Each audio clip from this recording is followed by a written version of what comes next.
ಇಲ್ಲಿ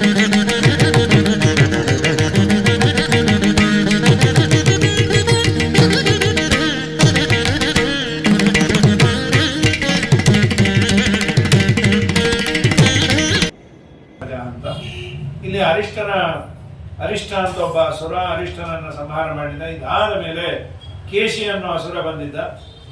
ಅತ್ರತೇನ ನಾರದ ಪ್ರಾಹ, ನಾರದರು ಬಂದು ಅಕ್ರೂರನಿಗೆ ಆ ಕಂಸನಿಗೆ ಹೇಳ್ತಾರೆ, ನಿನ್ನನ್ನು ಕೊಲ್ಲೋರು ಬಲರಾಮ ಕೃಷ್ಣ ಅಂತ, ನೀನ್ ನಿಮ್ಮ ಅಮ್ಮನ ಮಗ, ನಿಮ್ಮ ಅಪ್ಪನ ಮಗ ಅಲ್ಲ ಅಂತ.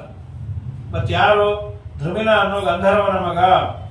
ಮಾಡ್ತೀನಿ, ಹಾಗಾದ್ರೆ ನಮ್ಮ ಕುಲನ್ನೆಲ್ಲ ನಾಶ ಮಾಡ್ತೀನಿ, ಅದೇ ಮಾಡಿ ನಿಮ್ಮ ಅಮ್ಮನ ಸೇವಾ ಅಂದ್ಬಿಟ್ರು.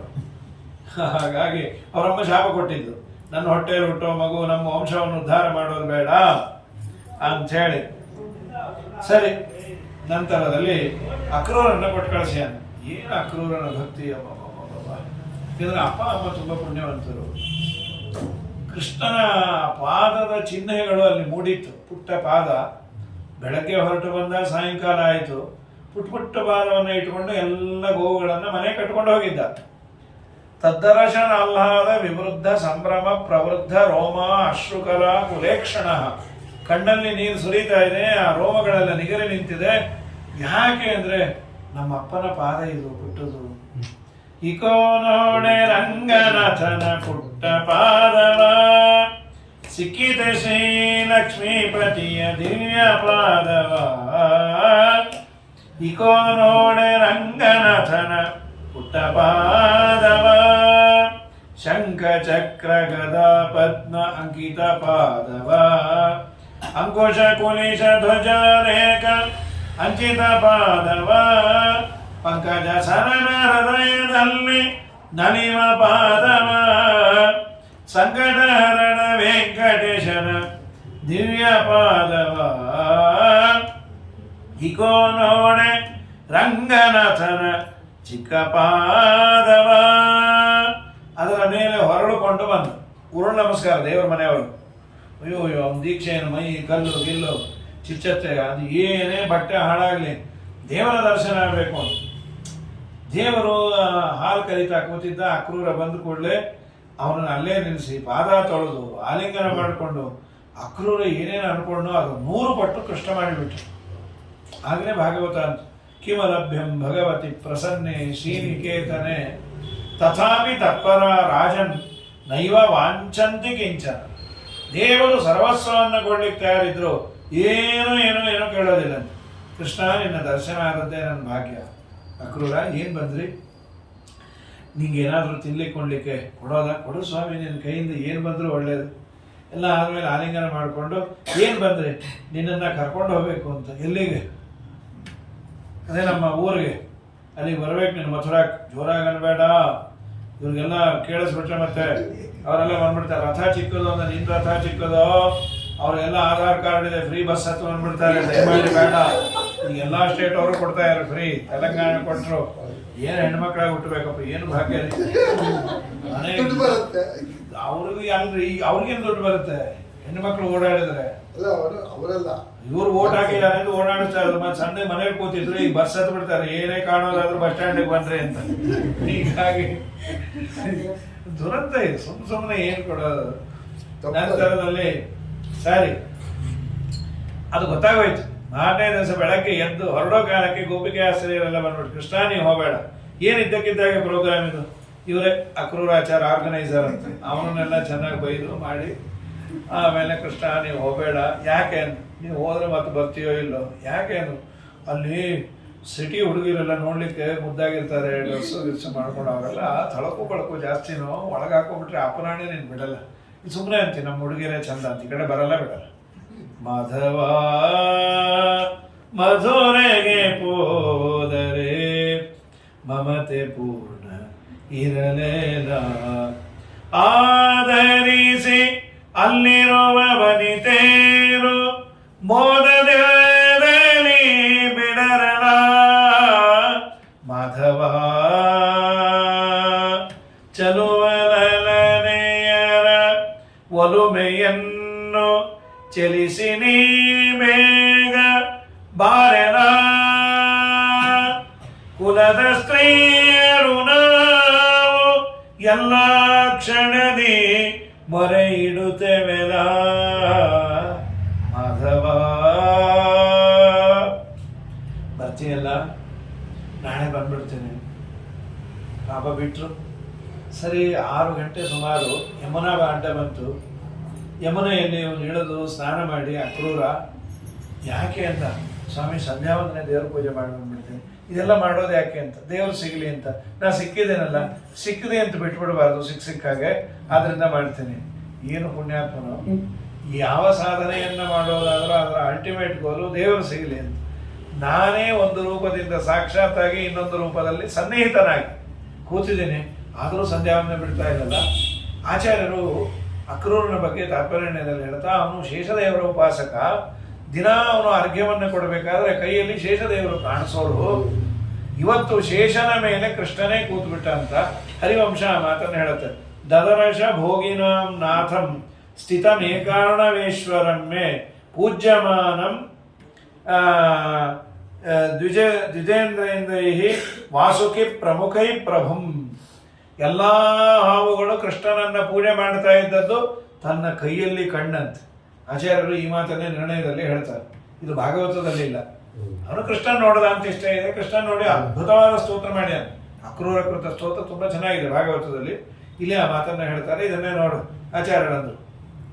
ತುಂಬಾ ಆನಂದ ಆಯ್ತು. ಆಮೇಲೆ ಕೃಷ್ಣ ಅಂದ, ಬಾಪ ಬಂತು, ಸಾಯಂಕಾಲ ಆಯ್ತು, ನಮ್ಮನೆಗೆ ಬರೋದಿಲ್ಲ. ಕೃಷ್ಣ, ಯಾಕೆ, ನಾನೇನು ಅಪರಾಧ ಮಾಡಿದೆ? ನೋಡೋ, ಕಂಸನ ಸಂಹಾರ ಆಗುವವರೆಗೂ ಎಲ್ಲೂ ಬರೋದಿಲ್ಲ, ಅಷ್ಟೇ ಬಿಡು. ನಾವು ಒಬ್ಬರಿಗೆ ಕೆಡಕು ಮಾಡಿದ್ರೆ ಅದು ನಮ್ಗಾಗತ್ತೆ. ನಿನ್ನ ವಿರಹವನ್ನ ನಾನು ಗೋಪಿಕೆಯರಿಗೆ ಮಾಡಿದ್ನಲ್ಲ, ಅದರ ಫಲ ನನಗೆ. ಪಾಪ ಅವನು ನೊಂದ್ಕೊಂಡಿದ್ದು ನಮ್ಮನ್ನು ಬಿಡತ್ತಾ? ಇದು ಒಳ್ಳೆ ಡೈಲಾಗೇ ಇದು. ಇನ್ನೊಬ್ಬರಿಗೆ ನೋವು ಮಾಡಿಸಿದ್ರೆ ನಾವು ಅನುಭವಿಸೋದು ಗ್ಯಾರಂಟಿ. ನೀವು ಮಾಡಬಾರ್ದಾಗಿತ್ತು. ಆಗಲಿ ಕೃಷ್ಣ ಅಂದ, ಅವೆಲ್ಲ ಬೇಡ, ಕಂಸನ ಸಂಹಾರ ಆಮೇಲೆ ನಿಮ್ಮ ಮನೆಗೆ ಬರ್ತೇನೆ. ಹೊರಟು ಬಂದ. ಮಾರನೇ ದಿನ ಬೆಳಗ್ಗೆ ಒಬ್ಬ ಮಾಲೆ ಮಾಡುವವನು, ಅವನು ಕೃಷ್ಣನಿಗೆ ಮಾಲೆಯನ್ನು ಹಾಕಿದ. ಅದಾದ ಮೇಲೆ ರಜಕ ಬಟ್ಟೆ ತೊಗೊಂಡು ಅವನ ಬಾಯಿಗೆ ಬಂದಿದ್ದು ಮಾತಾಡ್ದ, ಅವನ ಸಂಹಾರ ಆಯಿತು. ನಂತರದಲ್ಲಿ ಗಂಧವನ್ನು ತರ್ತಾ ಇದ್ದವಳು, ಅವಳನ್ನ ಕೇಳ್ದ, ನನಗೆ ಗಂಧ ಹಚ್ಚುತ್ತೀಯ? ಕುಬ್ಜೆ 3 ಕಡೆ ಬಗ್ಗಿದ್ಲು, ಗೂನಿ ಗೂನಿ ಅಂತ ಕರೆಯೋರು, ತ್ರಿವಕ್ತ್ರೆ ಅಂತ ಅವಳ ಹೆಸರು. ಕೃಷ್ಣ, ನನ್ನ ಹತ್ರ ನೀ ಗಂಧ ಹಚ್ಚಿಸ್ಕೋತೀಯ? ಯಾಕೆ ಹಚ್ಚಬಾರದು? ಅಲ್ಲ, ನಾನು ನೋಡ್ಲಿಕ್ಕೆ ಚೆನ್ನಾಗಿಲ್ಲ. ದೇವರಂದ ಪೂಜೆ ಮಾಡೋದು ಚೆನ್ನಾಗಿ ಮಾಡ್ಬೇಕಷ್ಟೇ. ಪೂಜೆ ಮಾಡೋರು ಚೆನ್ನಾಗಿರ್ಬೇಕು ಅಂತೇನಿಲ್ಲ, ರಿಸೆಪ್ಷನಿಸ್ಟ್ ಚೆನ್ನಾಗಿರ್ಬೇಕು, ಮಡಿ ಮೇಲಿಗೆ ಗೊತ್ತಿರ್ಬೇಕು. 24 ಗಂಟೆ ಅವ್ರ ಕನ್ನಡಿ ನೋಡ್ಕೊಂಡು ಅವರೇ ತಲೆ ಬಾಚ್ಕೋತಾ ಇದ್ದಾರೆ. ಪ್ರಾಣದೇವ್ರಕ್ಕಿನ್ನ ಅವ್ರನ್ನ ನೋಡ್ಲಿಕ್ಕೆ ಜನ ಅಂದ್ರೆ ಪ್ರಾಣದೇವ್ರ ಗತಿ ಏನು? ತಾಂಚ ಕುಬ್ಜಾಂ ಸ್ಮಯೋರ್ ಮಧ್ಯೆ ದೇವರು ಅವಳನ್ನು ಹಿಡ್ಕೊಂಡು ಒಬ್ಬ ಗಲ್ಲದ ಮೇಲೆ ಕೈ ಇಟ್ಟು, ಪಾದದ ಮೇಲೆ ಪಾದ ಇಟ್ಟು ಒಂದ್ಸಲಿ ಹೀಗಂದ.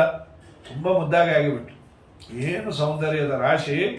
ಎಲ್ಲರೂ ಕೇಳೋದು, ಅಲ್ಲಮ್ಮ ಎಲ್ಲಿ ಪ್ಲಾಸ್ಟಿಕ್ ಸರ್ಜರಿ ಮಾಡಿಸ್ಕೊಂಡೆ? ಡಾಕ್ಟರ್ ಗೋಪಾಲಕೃಷ್ಣಾಚಾರ್ಯ, ಗೋಪಾಲಕೃಷ್ಣ ರಾವ್. ಏನು ಫೀಸು ಅಂದ್ರು. ಜ್ಞಾನ ಭಕ್ತಿ ವೈರಾಗ್ಯವೇ ಫೀಸು. ಓ, ಅದಕ್ಕೆ ಇಷ್ಟು ಮುದ್ದಾಗಿದೆ.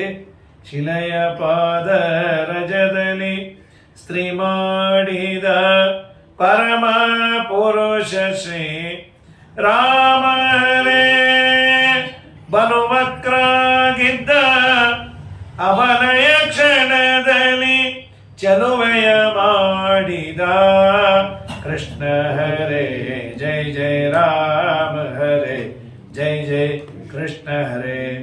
ಶಿವಧನಸ್ಸನ್ನು ಭಂಗ ಮಾಡಿದ ಅಂತ ಅದು ಕೇಳಿ ಕಂಸನಿಗೆ ಎದೆ ಹೊಡೀತು. ಇನ್ನು ನಾಳೆ ದಿನ ನಮ್ಮದೇ, ಇವತ್ತು ರಿಹರ್ಸಲ್ ಆಗಿದೆ. ಕೃಷ್ಣ ನನ್ನ ಹತ್ರ ಬರಬಾರ್ದು ಅಂತ ಏನಾರು ಮಾಡಿದ್ದ, ಕೋಯ್ಲಾಪೀಡ ಅನ್ನೋ ಆನೆ, ಮತ್ತೊಂದು ಮಗ, ಏನಾದರೂ ದೇವರೆಲ್ಲ ದಾಟಿ ಕಂಸನ ಸಂಹಾರವನ್ನು ಮಾಡಿ ಆದಮೇಲೆ ತಂದೆ ತಾಯಿ ಅವ್ರಿಗೆ ಹೋಗಿ ನಮಸ್ಕಾರ ಮಾಡಿ, ವಸುದೇವ ದೇವಕಿಗೆ ನನಗೆ ಕ್ಷಮಸ್ರಿ, ಇಷ್ಟು ದಿನ ನಿಮ್ಮನ್ನು ರಕ್ಷಣೆ ಮಾಡಲೇ ಇಲ್ಲ. ಇಲ್ಲಪ್ಪ, ನಿನ್ನ ಅನುಗ್ರಹದಿಂದಲೇ ನಾವಿರೋದು, ಇನ್ನು ಮುಂದೆ ನಮ್ಮ ಜೊತೆನೇ ಇರ್ತೀಯ? ಓ, ನಿಮ್ಮ ಜೊತೆಗೆ ಇರ್ತೇನೆ. ನಾವು ನಿಂಗೆ ಉಪನಯನ ಮಾಡಬೇಕು ಅಂದ್ಕೊಂಡಿದ್ವಿ, ನಿನ್ನ ಬಾಲ್ಯಲೀಲೆ ಅಂತೂ ನೋಡ್ಲಿಕ್ಕಾಗಿಲ್ಲ, ಕೇಳಿ ಕೇಳಿ ಸಂತೋಷ ಪಡ್ತಾ ಇದ್ವಿ. ಸರಿ, ಬಾಲಲೀಲೆಯನ್ನ ಪರಮಾತ್ಮನಿಗೆ ಉಪನಯನ ಆಯಿತು. ಸಾಂದೀಪನಿ ಗುರುಕುಲಕ್ಕೆ ಕಳಿಸಿದ ಮೇಲೆ ಉದ್ಧವರನ್ನು ಕರೆದು ಕಳಿಸ್ತಾನೆ. ಉದ್ಧವ, ನೀನು ಹೋಗಿ ಪಾಪ ಅವ್ರಿಗೆಲ್ಲ ಸಮಾಧಾನ ಮಾಡಿ ಬಾ. ಉದ್ಧವರನ್ನು, ನಿಂಗೆ ಯಾವ ಸೆಂಟಿಮೆಂಟ್ ಸ್ವಾಮಿ ಅಂತ. ಯಾಕೆಂದರೆ ಎಲ್ಲ ಸೆಂಟಿಮೆಂಟು ನಿನ್ನನ್ನು ತಿಳಿದವರಿಗೆ ಹೋಗಿಬಿಡತ್ತೆ. ಅದನ್ನು ಇವರೇ ಅಂತಾರೆ, ಈ ಗೋಪಿಕಾಸ್ತ್ರೀಯರೇ ಉದ್ಧವರು ಬಂದಾಗ ಅಂತಾರೆ, ಯದನು ಚರಿತ ಲೀಲಾ ಕರ್ಣ ಪೀಯೂಷ ವಿಪ್ಲುಟೆ ಸಕರದ ಅದನ ವಿದೂತ ದ್ವಂದ್ವ ಧರ್ಮ ವಿನಷ್ಟಾ ಸಪದಿ ಗೃಹ ಕುಟುಂಬಂ ದೀನ ಮುತ್ಸೃಜ್ಯ ದೀನಾಹ ಬಹವ ಇಹ ವಿಹಂಗಾಹ ಭೈಕ್ಷಚರ್ಯಾಂ ಚರಂತಿ. ಯದನು ಚರಿತ ಲೀಲಾ, ಯಾವ ಪರಮಾತ್ಮನ ಲೀಲೆಗಳನ್ನ, ಅದು ಕರ್ಣ ಪೀಯೂಷ, ಕಿವಿಗೆ ಪೀಯೂಷ ಅಂದ್ರೆ ಅಮೃತ ಅಂತ, ಪೀಯೂಷ ವಿಪ್ಲುಟ್, ಚೂರೇ ಚೂರು ಯೋಗ್ಯರಿಗೆ ಭಗವಂತನ ಕಥಾಮೃತ ಬಿತ್ತು ಅಂತಾದ್ರೆ ಸಕೃದ ಅದಾನ, ಅವ್ರ ಯೋಗ್ಯತೆ ಚೆನ್ನಾಗಿದೆ ಅಂದ್ರೆ ಒಮ್ಮೆ ಅದನ್ನ ಆಸ್ವಾದನೆ ಮಾಡಿದ್ರು ಅಂದ್ರೆ ವಿದೂತ ದ್ವಂದ್ವ ಧರ್ಮ ವಿನಷ್ಟ, ಅವರಿಗೆ ಎರಡು ಹೋಗಿಬಿಡತ್ತಂತ. ಏನದು? ರಾಗ ದ್ವೇಷ. ಇದು ಬೃಹದಾರಣ್ಯಕ ಉಪನಿಷತ್ತಿನಲ್ಲಿ ಬರುವ ಮಾತಿದು. ಅದನ್ನೇ ಎಲ್ಲ ವ್ಯಾಖ್ಯಾನಕಾರರು, ವಿಜಯಧ್ವಜರು, ಸತ್ಯಧರ್ಮರು ಅದನ್ನೇ ಹೇಳ್ತಾರೆ.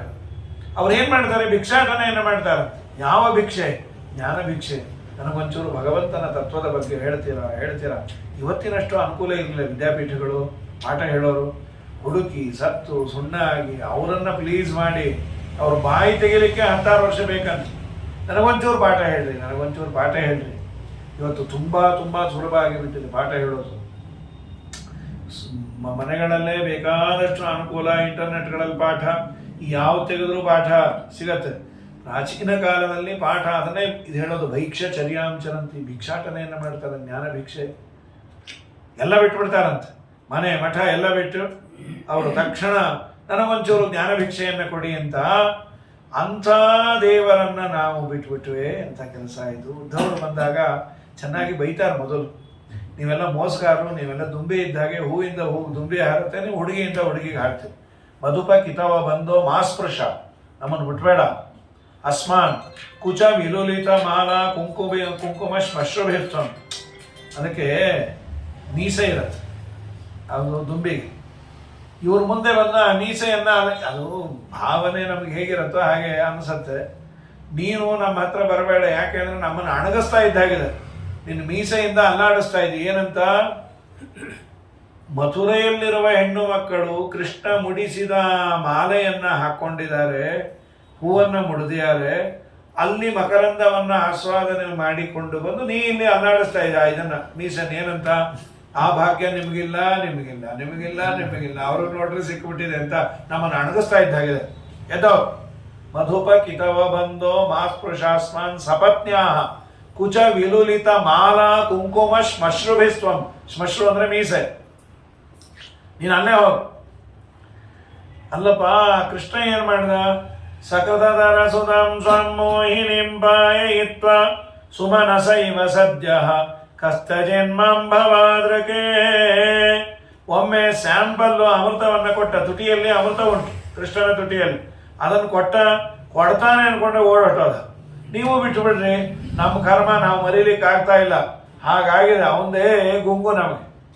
ಸದಾ ಕೃಷ್ಣ ಕೃಷ್ಣ ಕೃಷ್ಣ ಅಂತ ಇರ್ತೀವಿ. ಆಮೇಲೆ ಪುರಾಣ ಎಲ್ಲ ನೋಡಿದ್ವಿ, ಅವನು ಎಲ್ಲ ಅವತಾರದಲ್ಲೂ ಮೋಸಗಾರ ಅಂತ ಗೊತ್ತಾಯ್ತು. ವಾಮನಾವತಾರ ಕೇಳಿದ್ವಿ, ದಾನ ಕೊಟ್ಟು ಬಲಿನ ತುಳಿದಿಟ್ಬಿಟ್ಟ ಅಂತ. ರಾಮಾವತಾರ ಕೇಳಿದ್ವಿ, ವಾಲಿನ ಕೊಂದು ಹಾಕ್ಬಿಟ್ಟ ಅಂತ. ನಾವು ಪುರಾಣ ಈಗ ಕೇಳ್ತಾ ಎಂಥ ಬೆದ್ರು ನಾವು ಅಂತ ಎರಡೂ ಪರವಾಗಿ ಅರ್ಥ ಇದೆ. ತುಂಬ ಸುಂದರವಾಗಿ ನಿಂದಾಸ್ತುತಿ ಮಾಡಿ ಆಮೇಲೆ ಅಂತಾರೆ, ಉದ್ಧವ ಕೋಪದಲ್ಲಿ ಏನೇನೋ ಒಂದು ಕೋಪ ಅಲ್ಲೋ ಪ್ರೀತಿನೋ, ಕೃಷ್ಣ ಬಿಟ್ಟು ತುಂಬ ದಿವಸ ಆಯಿತು, ನಾಳೆ ಬರ್ತೀನಿ ಅಂದ. ಅದೇನು ಆ ನಾಳೆ ಅನ್ನೋದಕ್ಕೆ ಬೇರೆ ಬೇರೆ ಅರ್ಥ ಇದೆಯೋ? ಅವ್ರು ಬಂದಾಗೆ ನಾಳೆ ಅಂತ ಇಟ್ಕೋಬೇಕು? ಏನದು? ನಾವೇನು ಅಪರಾಧ ಮಾಡಿದ್ವಿ? ನಾಳೆ ಬರುತ್ತೇನೆಂದು ಹೇಳಿ ಮಧುರೆಗೆ ಹೋಗಿ ಬಹಳ ದಿನವಾಯಿತಲ್ಲೋ ಉದ್ಧವ. ಕೇಳಿದ್ಯಾನಿ ಬಾವೇಳೆಯಲಿ ಕೃಷ್ಣನಾಲೋಚನೆಯೊಳಿದ್ದೇವೇನೋ ಉದ್ಧವ. ನಾಳೆ ಬರುತ್ತೇನೆಂದು ಹೇಳಿ ಮಧುರೆಗೆ ಹೋಗಿ ಬಹಳ ದಿನವಾಯಿತಲ್ಲೋ ಉದ್ಧವ. ಪಳ್ಳಿವಾಸಿಗಳಾವು ಪರಿಪರಿ ಅಲಂಕರಿಸಿ ಒಲಿಸಿ ಕೊಂಬೋದನರಿಯವೋ ಉದ್ಧವ.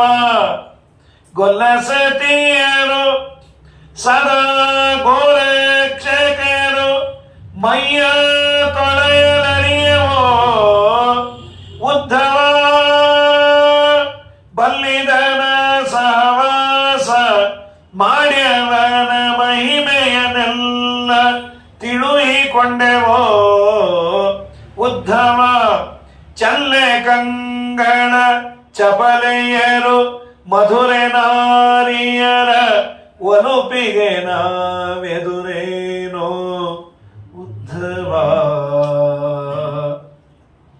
ನಾಳೆ ಬರುತ್ತೇನೆಂದು ಹೇಳಿ ಮಧುರೆಗೆ ಹೋಗಿ ಬಹಳ ದಿನವಾಯಿತಲ್ಲೋ ಉದ್ಧವ ಚೊಕ್ಕನಾದ ನಿತ್ಯ ತೃಪ್ತನಿಗೆ ಬೆಣ್ಣೆ ಕಳುಹ ನಿಕ್ಕಿದೆವಲ್ಲವೋ ಉದ್ಧವ ಸಿಕ್ಕಿಸಿಕೊಂಡು ರಾಸಕ್ರೀಡೆಯೊಳಮಗೆ ಸೊಕ್ಕಿ ನುಕ್ತಿಯ ನುಡಿದೆವೋ ಉದ್ಧವ ಕಕ್ಕುಲಾತಿನಿ ಕಾಮ ಸಕ್ತರಿಗಿನ ದಕ್ಕಿದನೆಂತಿದ್ದೆವೋ ಉದ್ಧವ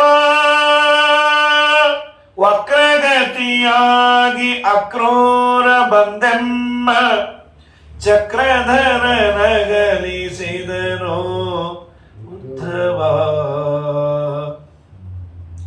ನಾಳೆ ಬರುತ್ತೇನೆಂದು ಹೇಳಿ ಮಧುರೆಗೆ ಹೋಗಿ ಬಹಳ ದಿನವಾಯಿತಲ್ಲೋ ಉದ್ಧವ ಧೀರ ಸ್ವರಮಣನ್ನ ದೋಷ ದೂರನ್ನ ಅಲ್ಪ ಬಹುಜಾರನೆಂದರಿತೆವೋ ಉದ್ಧವ ಆರಾರ ಮನಕಿನ್ನು ತೋರದವನ ನಮ್ಮ ಊರಗೆ ಅವನಂತಿದ್ದೆವೋ ಉದ್ಧವ ಮುರಾರಿ ಅಜಪರಿವಾರದೊಡೆಯನ್ನ ಪೋಲನೆಂದಾಡಿಸಿದೆವೋ ಉದ್ಧವ ನಾರಿಯರು ನಾವಲ್ಪ ದಾರಿದ್ರ್ಯರಮಗೆ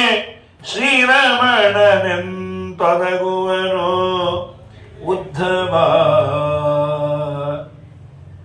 ಮತಿ ತಪ್ಪಿದೆವು ನಾವು ಸತಿಯರೆಲ್ಲ ಒಂದಾಗಿ ರಥವ ನಿಲ್ಲಿಸದೆ ಹೋದೆವೋ ಉದ್ಧವ ಹಿತರಾರೊಯಮಗೆ ಸಾರಥಿ ನಿನ್ನ ಸಹಾಯ ದೊರೆತರೆ ಯತನವ ಮಾಡ್ಪೆವೋ ಉದ್ಧವ ಪಥವ ತೋರಿಸೊಯಮಗೆ ಮುಂದೆಮ್ಮ ಚಲ್ವ ಶ್ರೀಪತಿಯು ಬಂದೊದಗುವಂತೆ ಉದ್ಧವ ಗತಿಯಾರು ಅವನೊರೆತು ಗೋಪಾಲ ವಿಠಲ ಅಚ್ಯುತನ ಮಹಿಮೆ ಕಾಣೆವೋ ಉದ್ಧವ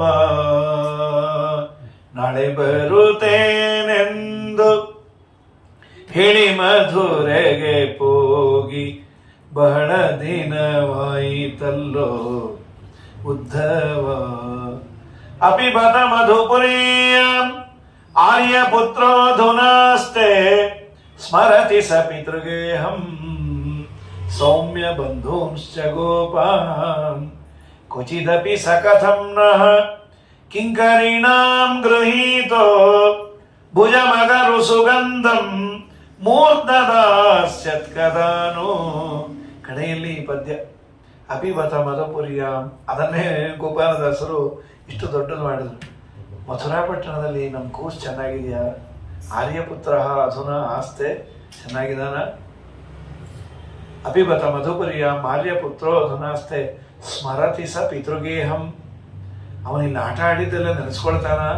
ಸೌಮ್ಯ ಬಂಧೂಂಶ್ಚ ಗೋಪಾನ್ ಕ್ವಚಿದಪಿ ಸಕಥಂ ನಃ ಕಿಂಕರೀಣಾಂ ಗೃಹೀತೋ. ಮಾತಿನ ಮಧ್ಯದಲ್ಲಿ ಯಾವತ್ತಾದ್ರೂ ಗೋಪಿಕಾಸ್ತ್ರೀಯರ ಜೊತೆ ರಾಸಕ್ರೀಡೆ ಮಾಡಿದ್ದೆ ಅಂತ ಅನ್ನ. ಉದ್ಧವ ಅವನು ಅನ್ನೋ ಬಿಟ್ಟು ಅವನು ಅಂದ ನೀ ಅನ್ಬಿಡೋ ಸಾಕು, ಅದೇ ಸತ್ತೋಗ್ತೀವಿ.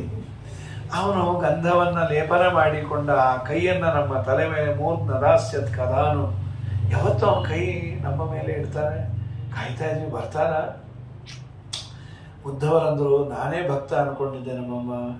ಏನು ಭಕ್ತಿ ನಿಮಗೆ? ಅಡಿಗೆ ಮನೇಲಿ ಅಡಿಗೆ ಮಾಡೋ ಹೆಣ್ಣು ಮಕ್ಕಳು ಸಂಸಾರ ಗೆದ್ದು ಬಿಟ್ಟಿದ್ದೀರಿ. ಕೃಷ್ಣನಲ್ಲಿ ಇಷ್ಟು ತನ್ಮಯತೆ, ಛೇ ನಿಜವಾಗ್ಲೂ ನೀವು ಧನ್ಯರು. ನಿಮ್ಮ ಹೃದಯದಲ್ಲೇ ಕೃಷ್ಣ ಇದ್ದಾನೆ, ಪ್ರಯತ್ನ ಮಾಡಿ ಕಾಣಿಸ್ತಾನೆ. ಹೌದಾ? ಅವನೇ ಹೇಳಿ ಕಳಿಸಿದ್ದ, ಅವನು ಹೇಳಿ ಕಳಿಸಿ 6 ತಿಂಗಳಿಲ್ಲೇ ಇರ್ತೇನೆ ಅಂತ ಹೇಳಿ ನೀ ಹೋಗಿ ಹೇಳ್ತೀಯ, ನಾವು ಕೇಳಿದ್ವಿ ಅಂತ. ನಾನು ಹೋದ ಮೇಲೆ ಕೃಷ್ಣನಿಗೆ ಹೇಳೋದೇನೋ ಇಲ್ಲ, ಬರೀ ಕೇಳೋದೇ ಅಂತ. ಏನು ಕೇಳ್ತಿ ಅಂದರು. ಕೃಷ್ಣ, ಮುಂದಿನ ಜನ್ಮದಲ್ಲಿ ನನಗೆ ಏನಾದರೂ ಜನ್ಮ ಕೊಡುವುದಾದರೆ ನಾ ಕೇಳಿದ್ದು ಕೊಟ್ಬಿಡು. ಯಾವ ಜನ್ಮ ಬೇಕು? ಚಕ್ರವರ್ತಿ? ಅದು ಯಾವುದೂ ಬೇಡ. ಗೋಪಿಕಾಸ್ತ್ರೀಯರು ಓಡಾಡುವ ಫುಟ್ಪಾತಲ್ಲಿ ಒಂದು ಹುಲ್ಲಿನ ಗಿಡ ಆಗಿ ಹುಟ್ಟಿಸು, ಆದಷ್ಟು ಅಲ್ಲೇ ಅವ್ರು ಓಡಾಡಿ. ಯಾಕೆ ಅಂದ್ರು. ಏನು ಭಕ್ತಿಯೋ? ನಾನು ಅವ್ರ ಪಾದಧೂಳನ್ನು ಹಾಕೋಬೇಕು ಅಂದ್ಕೊಂಡೆ. ಅವರ ಭಕ್ತಿಯನ್ನು ನೋಡಿ ಅವ್ರ ಪಾದವೇ ನನ್ನ ತಲೆ ಮೇಲೆ ಯಾವಾಗಲೂ ಇರಬೇಕು ಅಂದ್ಕೊಂಡೆ. ಆಸಾಮಹೋ ಚರಣ ರೇಣು ಜುಷಾಮಹಂ ಸ್ಯಾಮ್ ವೃಂದಾವನೆ ಕಿಮಪಿ ಗುಲ್ಮ ಲತಾ ಓಷಧೀನಾಂ ಯಾ ದುಸ್ತೆಜಂ ಸ್ವಜನಂ. ಬಿಡಲಾಗದ ನಂಟು ಅಂದರೆ ಸಂಸಾರದ ಗಂಟು. ತುಂಬ ಕಷ್ಟ ಇದೆ ರೀ. ವೈರಾಗ್ಯ ಬಾಯಲ್ಲಿ ಅಂತೇವೆ, ಆದರೆ ಬಿಟ್ಟು ಹೋಗ್ಲಿಕ್ಕೆ ಸಾಧ್ಯವೇ ಇಲ್ಲ. ದೇವರು ಹಾಕಿದಾನ ನಂಟನ್ನು. ಆದರೆ ಈ ಪುಣ್ಯಾತ್ಮರು ಸಂಸಾರದಲ್ಲಿದ್ದು ಅದನ್ನು ಗೆದ್ದಿದಾರಲ್ಲ. ಎಂತಹ ಪುಣ್ಯಾತ್ಗೀತೆಯರು. ವೃಂದಾವನೆ ಕಿಮಪಿ ಗುಲ್ಮಲ ತೋಷದೀನಂ ಯಾ ದುಶ್ಚತಂ ಸ್ವಜನಂ ಆರ್ಯ ಪಥಂಚ ಹಿತ್ವ ಬೀಜಂ ಮುಕುಂದ ಪದವೀಂ ಶ್ರುತಿಭಿ ವಿಮೃಗ್ಯ. ವೇದಗಳಲ್ಲಿ ತಲೆ ಕೆಡಿಸಿಕೊಂಡು ನಿನ್ನ ಸ್ವರೂಪ ಚಿಂತನೆ ಮಾಡಬೇಕಾದಂತಹ ಜ್ಞಾನಿಗಳಿಗೂ ಇಷ್ಟು ಏಕಾಗ್ರತೆ ಬರೋದಿಲ್ಲ. ಈ ಪುಣ್ಯಾತ್ಗೀತೆಯರು ಏನು ಮಾಡಿದ್ರು? ಕೃಷ್ಣ ಪ್ರೇರಣೆಯ, ಕೃಷ್ಣ ಪ್ರೀತ್ಯರ್ಥ. ಗೋಪಿಕಾಸ್ತ್ರೀಯರ ಬಗ್ಗೆ ಎಲ್ಲರೂ ಅದೇ ಮಾತಾಡ್ತಾರೆ. ಕೃಷ್ಣ ಮಥುರೆಗೆ ಕಂಸನನ್ನು ಕೊಲ್ಲಿಕ್ಕೆ ಬಂದಾಗ ಎಲ್ಲರೂ ಕೃಷ್ಣನನ್ನು ಬಾಲ್ಕನಿಯಲ್ಲಿ ನಿಂತುಕೊಂಡು ನೋಡ್ತಾ ಇದ್ರು. ಅವರೆಲ್ಲ ಅಂತ ಇದ್ರು, ಎಷ್ಟು ಮುದ್ದಾಗಿದ್ದಾನೆ, ಇವನನ್ನು ಸದಾ ನೋಡ್ತಾರಲ್ಲ. ಆ ನಂದಗೋಕುಲದ ಹೆಣ್ಣು ಮಕ್ಕಳ ಪುಣ್ಯವೇ ಪುಣ್ಯ. ಯಾಕೆ ಅಂದರೆ ಅವರಂತಾರೆ, ಏನು ಮಾಡಬೇಕಾದ್ರೂ ಕೃಷ್ಣಂದೇ ಅವರಿಗೆ ಚಿಂತನೆ. ಪ್ರೇಂಕೆ ಕ್ಷಣ. ಅವರೇನು ಮನೆ ಮುಂದೆ ಒಂಚೂರು ನೀರು ಎರಚಿ ರಂಗೋಲೆ ಹಾಕಬೇಕಾದ್ರೆ, ಯಾಕೆ ಕೃಷ್ಣ ಬರ್ತಾನಲ್ಲ ಅದಕ್ಕೆ ಹಾಕ್ತಾ ಇದ್ದೀನಿ. ಮನೆಯಲ್ಲಿ ಅವರ ಮಗುವನ್ನ ಮಲಗಿಸಿ ತೂಗಬೇಕಾದ್ರೆ ಕೃಷ್ಣನೇ ಮಲಗಿದಾನೆ ಅಂತ ಅವ್ರಿಗೆ ಅನುಸಂಧಾನ. ಗಂಡ ಬಂದು ಕೃಷ್ಣ ಅಲ್ಲ ಅವನು ನಮ್ಮ ಮಗು ಅಂದರೆ ಅಯ್ಯ ಅದಕ್ಕೆ ಬಡ್ಕೊಂಬೋದು ಬಿಟ್ಟು ಹೊಟ್ಟೋಗೋರು. ಅವ್ರಿಗೆ ಏನು ದವಸ ಧಾನ್ಯವನ್ನು ಕುಟ್ಟಬೇಕಾದ್ರೆ ಕೃಷ್ಣ ಕೃಷ್ಣ ಕೃಷ್ಣ. ನಿಜವಾಗ್ಲೂ ಎಂಥ ಪುಣ್ಯಾತ್ಗೀತೆಯರು ಅಂತ ಅವರೆಲ್ಲ ಅಂತಾರೆ. ಎಂಥ ಪುಣ್ಯಾತ್ಗೀತೆಯರು ನೀವು. ಆದ್ದರಿಂದ ನಾನು ಕೃಷ್ಣನಲ್ಲಿ ಕೇಳ್ತೇನೆ, ನಿಮ್ಮ ಪಾದ ಸ್ಪರ್ಶ ಬೇಕು ನನಗೆ. ಒಂದೇ ನಂದವ ರಜಸ್ತ್ರೀಣಾಂ ಪಾದರೇಣಂ ಅಭೀಕ್ಷಶಃ ಯಾಸಾಂ ಹರಿಕಥೋಗೀತಂ ಪುನಾತಿ ಭುವನತ್ರಯಂ ಅಂತ. ಇಷ್ಟು ಅದ್ಭುತವಾದ ವ್ಯಕ್ತಿತ್ವ ಗೋಪಿಕೆಯರದು ಅಂತ ವರ್ಣನೆ ಮಾಡ್ತಾರೆ. ಇದಾದ ಮೇಲೆ ಕಂಸನ ಹೆಂಡತಿಯರು ಅಸ್ಥಿ ಪ್ರಾಸ್ಥಿ ಅಂತ ಜರಾಸಂಧನ ಮಕ್ಕಳು. 16 ಬಾರಿ ಯುದ್ಧಕ್ಕೆ ಜರಾಸಂಧ ಬಂದು ಸೋತು ಸುಣ್ಣಾಗಿ ಕಡೆಗೆ ಏನು ಮಾಡಬೇಕು ತೋಚದೆ ರುಕ್ಮಿಣಿಯನ್ನಾದರೂ ಕೃಷ್ಣನಿಗೆ ಕೊಟ್ಟು ಮದುವೆ ಮಾಡೋದು ಬೇಡ ಅಂದಾಗ, ಮತ್ತೆ ವರ ಯಾರು? ಅರೇಂಜ್ಡ್ ಮ್ಯಾರೇಜ್ ಮಾಡೋಣ, ನಾನೇ ಸಾಕಿದ ಶಿಶುಪಾಲ್ ರಾವ್. ಛೇ, ಅವನು ವರ ಅಲ್ಲ ವರಾಹ ಅಂದರು. ಬೇಕಾದಾಗಲಿ ವಿಷ್ಣು ದ್ವೇಷ ಅವನಷ್ಟು ಇದುವರೆಗೂ ಯಾರು ಮಾಡಲ್ಲ, ಅವನನ್ನೇ ಕೊಟ್ಟು ಮದುವೆ ಮಾಡೋದು. ರುಕ್ಮಿಣಿಗೆ ಹೇಳಿಬಿಟ್ರು, ನಿನ್ನನ್ನು ಕೃಷ್ಣನಿಗೆ ಕೊಟ್ಟು ಆ ಕೃಷ್ಣ ಮಟ್ಟು ನಿನ್ನ ತಲೆಯಲ್ಲಿ ಯಾರನ್ನ ಇಟ್ಕೊಂಡಿದ್ರೆ ಡಿಲೀಟ್ ಮಾಡು, ಶಿಶುಪಾಲನ್ ಕೊಟ್ಟು ಮದುವೆ ಆಗಲಿ ಮಾಡ್ರಿ ನೋಡೋಣ ಅಂದವಳು. ಒಂದು ಪತ್ರವನ್ನು ಬರೆದಾಳೆ. ಕುಂಡಲೀಯ ನಗರವತೆ ಭೀಷ್ಮಕರಾಜನ ಕುವರಿಯಂತೆ ಶಿಶುಪಾಲನ ವಲ್ಲಣಂತೆ ನಿನಗೆ ಓಲೆ ಬರೆದಳಂತೆ. ಪೋಪು ಹೋಗೋಣ ಬಾರೋ ರಂಗ, ಪೋಪು ಹೋಗೋಣ ಬಾರೋ ಕೃಷ್ಣ. ನಾಳೆ ದಿವಸ ಭಗವಂತ ಕೃಷ್ಣನಾಗಿ ಅವತಾರ ಮಾಡಿ ನಾನಾ ಲೀಲೆಗಳನ್ನು ತೋರಿಸಿ ಆದ ಮೇಲೆ ವಿಶೇಷವಾಗಿ ಭಗವಂತನ ಅವತಾರವೇ ಭೂಭಾರ ಹರಣಕ್ಕಾಗಿ ಜರಾಸಂಧ ತುಂಬ ದೊಡ್ಡ ಕಾಂಟ್ರಿಬ್ಯೂಷನ್ನು ಕೊಟ್ಟಿಯಾನೆ. ವಾಸ್ತವಿಕವಾಗಿ ಮಹಾಭಾರತ ಯುದ್ಧದಲ್ಲಿ ಹೋಗಿದ್ದು 18 ಅಕ್ಷೋಹಿಣಿ ಸೈನ್ಯ. ಆದರೆ ಜರಾಸಂಧ 18 ಬಾರಿ 23 ಅಕ್ಷೋಹಿಣಿ ಸೈನ್ಯವನ್ನು ತಗೊಂಬಂದಿಯಾನೆ. ಒಮ್ಮೊಮ್ಮೆ ತರ್ತಾ ಇದ್ದದ್ದು 23 ಅಕ್ಷೋಹಿಣಿ ಸೈನ್ಯ ಇಂಟು 18 ಟೈಮ್ಸ್ ಅಂತ. ಅದಕ್ಕೆ ಅವನನ್ನು ಕೊಲ್ಲಿಲ್ಲ. 3ನೇ ಬಾರಿ ಕೊಲ್ಲುವ ಆಪರ್ಚುನಿಟಿ ಬಂದಿತ್ತು. ಸುಖೀ ನಿಮರ್ಥಸ್ವ, ಅವನನ್ನು ಹಾಗೆ ಬಿಟ್ಬಿಡಿ ಅಂತ. ಕಂಸನ ಮಾವ ಅವನು. ಅವನು ಯುದ್ಧಕ್ಕೆ ಬಂದ 2-3 ಬಾರಿ ಬಂದಾಗ ಸೋತು ವಾಪಸ್ಸು ಹೋದ. ಏನಾದರೂ ಮಾಡಬೇಕು ಕೃಷ್ಣನಿಗೆ ಅಂಥೇಳಿ ಒಂದು ಕೃಷ್ಣನಿಗೆ ತೊಂದರೆ ಆಗುವಂತೆ ರುಕ್ಮಿಣಿಯ ವಿವಾಹವನ್ನು ಏರ್ಪಾಡು ಮಾಡಿದರು. ರುಕ್ಮಿಣಿಯ ವಿವಾಹ ನಾವು ಸ್ವಯಂವರವನ್ನು ಇಡುವ, ಸ್ವಯಂವರ ಇಟ್ಟರೆ ಕೃಷ್ಣ ಬರಬಾರ್ದು ಅಲ್ಲಿಗೆ. ಅದಕ್ಕೇನು ಮಾಡಿದರು, ಸ್ವಯಂವರಕ್ಕೆ ಪಾರ್ಟಿಸಿಪೆಂಟ್ಸಿಗೆ ಅರ್ಹತೆ ಏನು ಅಂದರೆ ಅವರು ರಾಜರಾಗಿರಬೇಕು, ಚಕ್ರವರ್ತಿಗಳಾಗಿರಬೇಕು. ಕೃಷ್ಣನಿಗೆ ಸಿಂಹಾಸನದಲ್ಲಿ ಅಧಿಕಾರ ಇಲ್ಲ, ಕೂತಿರಲಿಲ್ಲ. ಕಂಸನ ಸಂಹಾರ ಮಾಡಿದರೂ ಕಂಸನ ಅಪ್ಪನನ್ನೇ ಕೂಡಿಸ್ದ. ಯದುರಾಜನ ವಂಶದಲ್ಲಿ ಬರೋರಿಗೆ ಸಿಂಹಾಸನದ ಮೇಲೆ ಕೂಡಬಾರ್ದು ಅನ್ನೋ ಮಾತನ್ನು ದೇವರು, ಅವನಿಗೇನು ವಿಧಿ ನಿಷೇಧಗಳಿಗೆ ಬದ್ಧನಲ್ಲ, ಆಯಿತು ನಾನು ಚಕ್ರವರ್ತಿ ಆಗೋದಿಲ್ಲ ಅಂತ. ನಮ್ಮ ಬಾಚಾರನು ಅವನು ಯಾಕೆ ಕಿಂಗ್, ಅವನು ಕಿಂಗ್ ಮೇಕರ್ ಅಂತ, ಅವನು ರಾಜನನ್ನಾಗಿ ಮಾಡೋನು, ಕೂತಿರಲಿಲ್ಲ. ಹಾಗಾಗಿ ಸಹಜವಾಗಿ ಕೃಷ್ಣ ಬರೋದೇ ಇಲ್ಲ. ಬಂದರು reserved for so and so. ಕೃಷ್ಣನಿಗೆ ಅವನಿಗೆ ರಾಜ ಅಲ್ಲದೆ ಇರೋದ್ರಿಂದ ಇರೋದಿಲ್ಲ ಅಂತ. ಕ್ರಥ ಕೈಶಿಕ ಅಂತ ರುಕ್ಮಿಣಿಯ ತಾತಂದಿರು, ಅವರಿಬ್ಬರಿಗೆ ಈ ಸುದ್ದಿ ಗೊತ್ತಾಯಿತು. ಮಹಾಭಗವದ್ಭಕ್ತರು. ಈ ಪಾಪಿ ಜರಾಸಂಧನ ಮಾತು ಕೇಳಿ ನನ್ನ ಮಗ ಹೀಗೆ ಮಾಡ್ತಾ ಇದ್ದಾನೆ, ರಾತ್ರೋರಾತ್ರಿ ಕೃಷ್ಣನಿಗೆ ಬೇಡಿಕೊಂಡ್ರು, ನಮ್ಮದೊಂದು ಪುಟ್ಟ ರಾಜ್ಯ ಇದೆ, ಅದನ್ನು ಕೊಟ್ಟು ನಿನಗೆ ಸಿಂಹಾಸನದ ಮೇಲೆ ಕೂಡಿಸ್ತೀವಿ, ನೀ ಬಂದ್ಬಿಡು. ಕೃಷ್ಣ ಅಂದ, ಆಯಿತು, ನಿಮ್ಮ ಭಕ್ತಿಗೆ ನನಗೆ ಬಹಳ ಸಂತೋಷ ಆಗಿದೆ, ಬರ್ತೇನೆ ಅಂತ. ಹಿಂದಿನ ದಿವಸ ಇದೆಲ್ಲ ಕಥೆ ಆಗಿದೆ. ಮಾರನೇ ದಿವಸ ಸ್ವಯಂವರ ಆಗಬೇಕು. ಇಂದ್ರದೇವರು ಬಂದರು. ಕೃಷ್ಣ ಯಾರ್ಯಾರೋ ಕೂತ ಸಿಂಹಾಸನದ ಮೇಲೆ ಕೂಡೋದು ಬೇಡ ಅಂತ ತಾವೇ ಒಂದು ಹೊಸ ಸೀಟ್ ಮಾಡಿ ಕಳಿಸಿದ್ರು. ಕೃಷ್ಣ ಇದ್ರ ಮೇಲೆ ಕೂತ್ಕೊನೇನು ಅಂತ. ಸರಿ, ಇಲ್ಲೆಲ್ಲ ನಾನು ಕೂಡ್ತೇನೆ, ಆಯಿತು ಚಕ್ರವರ್ತಿ ಆಗ್ತೇನೆ, ಪಾರ್ಟಿಸಿಪೇಟ್ ಮಾಡೋದಾ? ಅಲ್ಲಿ ನೀ ಯಾಕೆ ಹೋಗ್ತೀವಿ ಕೃಷ್ಣ, ಸ್ವಯಂವರವೇ ಕ್ಯಾನ್ಸಲ್ ಮಾಡೋಣ ಅಂದರು. ಅದು ಹೇಗೆ? ಇಂದ್ರದೇವರು ಒಂದು ಲೆಟರನ್ನು ಕೊಟ್ಟು ಕಳಿಸಿದ್ರು ಒಬ್ಬನ ಕೈಯಲ್ಲಿ. ನಾಳೆ ದಿವಸ ಬೆಳಗ್ಗೆ ಇವರೇನು ಮುಹೂರ್ತ ಇಟ್ಟಿದ್ರಲ್ಲ, ಸ್ವಯಂವರದ ಮುಹೂರ್ತ, ಸೇಮ್ ಮುಹೂರ್ತಕ್ಕೆ ಕೃಷ್ಣನಿಗೆ ಪಟ್ಟಾಭಿಷೇಕ. ಎಲ್ಲ ರಾಜರು ಅಲ್ಲಿ ಬರತಕ್ಕದ್ದು. ಒಂದು ವೇಳೆ ಬರದೇ ಇದ್ದರೆ ರೆಡ್ ಅಲರ್ಟ್ ಅಂತ, ತಲೆ ಹುಷಾರು ಅಂತ. ಅದು ಆ ಹಾಲಿಗೆ ಬಂದ್ಬಿಡ್ತು ರಾತ್ರೋರಾತ್ರಿ. ಎಲ್ಲರೂ ನೋಡಿದ್ರು, ನಾವೇನು ಹೋಗಲ್ಲ, ನಮ್ಮ ತಲೆ ಹೋದರೂ ಪರವಾಗಿಲ್ಲ ಅಂತ. ಬೆಳಗ್ಗೆ ನೋಡಿದರೆ ಎಲ್ಲರೂ ಅಲ್ಲೇ ಇದ್ದರು. ಕೃಷ್ಣನ ಪಟ್ಟಾಭಿಷೇಕದ, ನೀವು ನಿನ್ನೆ ಬರಲ್ಲ ಅಂದರೆ ಯಾರ್ಯಾರು ಬಂದು ನೋಡ್ಕೊಂಡು ಹೋಗೋಣ ಅಂತ ಬಂದ್ವಿ ಅಂತ. ತಲೆ ಉಳಿದ್ರೆ ಸಾಕಾಗಿತ್ತು. ಆದರೆ ಕೃಷ್ಣ ಏನು ಮಾಡ್ದ, ಒಂದು 5 ಜನ ಬರೋದು ಬೇಡ ಅಂತ ಅಶರೀರವಾಣಿಯನ್ನು ನುಡಿಸ್ದ. ಜರಾಸಂಧ ಬರೋದು ಬೇಡ, ಆಮೇಲೆ ಸಾಲ್ವ ಬರೋದು ಬೇಡ, ಶಿಶುಪಾಲ ಬರೋದು ಬೇಡ, ಒಂದು 4-5 ಜನ. ಇವ್ರಿಗೇನು ಅಂದರೆ ಜರಾಸಂಧನಿಗೆ ಕೃಷ್ಣನು ಹೆದರ್ತಾನೆ ಅನ್ನುವ ಅನ್ಯಥಾ ಜ್ಞಾನ ಪರ್ಮನೆಂಟಾಗಿ ಉಳೀಲಿ ಅಂತ ಹೀಗೆ ಮಾಡಿದ್ದು. ನೋಡ್ರಿ, ನಾವೆಲ್ಲ ಹೋಗದೇ ಇದ್ರೆ ತಲೆ ಒಡೆದೋಗಿರೋದು, ನಮ್ಮ ಜರಾಸಂಧ ಗಟ್ಟಿಯಪ್ಪ, ಹೀಗೆ ಒದ್ದಾಡು ಸಾಯಿರಿ ಅಂತ. ಸ್ವಯಂವರವೇ ನಿಂತೋಯ್ತು. ಹೊರಗಡೆ ಇಲ್ಲ ಅಂದರೆ ಸ್ವಯಂವರ ಎಲ್ಲಿ? ಈ ಬಾರಿ ಇದು ಹರಿವಂಶದಲ್ಲಿ ಬರುವ ಕಥೆ. ಇದು ಭಾಗವತದಲ್ಲಿ 3ನೇ ಸ್ಕಂದದಲ್ಲಿ ಚೂರು ಇದೆ. ಅದನ್ನು ಆಚಾರ್ಯರು ತಾತ್ಪರ್ಯದಲ್ಲಿ ವಿವರಣೆ ಕೊಟ್ಟಿದ್ದಾರೆ. ಭಾಗವತ ತಾತ್ಪರ್ಯದಲ್ಲಿ ದಶಮ ಸ್ಕಂದದಲ್ಲಿ ರುಕ್ಮಿಣಿ ವಿವಾಹದ ಬಗ್ಗೆ ಈ ಘಟನೆ ಇಲ್ಲ. ಹರಿವಂಶದಲ್ಲಿ ಇದ್ದದ್ದನ್ನು ಆಚಾರ್ಯರು ತಾತ್ಪರ್ಯ ನಿರ್ಣಯದಲ್ಲಿ ಈ ಘಟನೆಯನ್ನು ಉಲ್ಲೇಖ ಮಾಡ್ಯಾರ. ಸ್ವಯಂವರವೇ ನಿಂತೋಯ್ತು. ಕೈಶಿಕಸ್ತು ಮಹಾಪ್ರಾಜ್ಞ ಸರ್ವಶಾಸ್ತ್ರಾರ್ಥವಿತ್ತಮ ಪೂಜಯಿತ್ವಾ ಯಥಾ ನ್ಯಾಯಂ ಉವಾಚ ವದತಾಂಬರಃ. ಕೈಶಿಕ ಉವಾಚ, ಅವಿಜ್ಞಾತಾನ್ ನೃಪಾಃ ಸರ್ವೇ ಮಾನುಷೋ ಅಯಮಿತಿ ಪ್ರಭೋ. ಸ್ವಾಮಿ, ನಿನ್ನನ್ನು ಮನುಷ್ಯರು ಅಂಥೇಳಿ